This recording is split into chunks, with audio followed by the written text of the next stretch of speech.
আমি আপনাদের সাথে সেই সমস্ত টিপস শেয়ার করব যা আমাকে আমার নিজের পোষা পাখির সাথে ভালো বন্ধুত্ব করতে সাহায্য করেছে। আপনার পোষা পাখিকে পোষ মানানোর 20টি উপায় রয়েছে।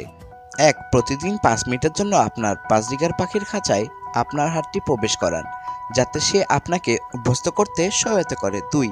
আপনার পাখির খাঁচাটি সেই ঘরে রাখুন যেখানে আপনি আপনার বেশিরভাগ সময় ব্যয় করেন, যাতে আপনার পাখি আপনার উপস্থিতিতে অভ্যস্ত হয়ে যায়। এতে সে আপনাকে ভয় পাবে না। 3. বাচ্চা আপনার বাজরিগারের সাথে কথা বলান। আপনার পাখির দৃষ্টি আকর্ষণ করা একটি উচ্চস্বরে কথা বলার মতোই সহজ। 4. শুধুমাত্র আপনার হাত থেকে খাবার খাওয়ান, এটি খুব কার্যকরী। 5. একটি আয়না ব্যবহার করে আপনার পাখিকে খাঁচা থেকে বের করুন। এটি এমন পাখিদের জন্য দরকারি যারা তাদের খাঁচা ছেড়ে যেতে চায় না। 6. এমন আচরণ করুন যেন আপনিও একজন পাখি। উদাহরণস্বরূপ, আপনার পাখি স্নান করার সময় আপনি আঙ্গুল দিয়ে কিছু পানি ছিটিয়ে দিতে পারেন।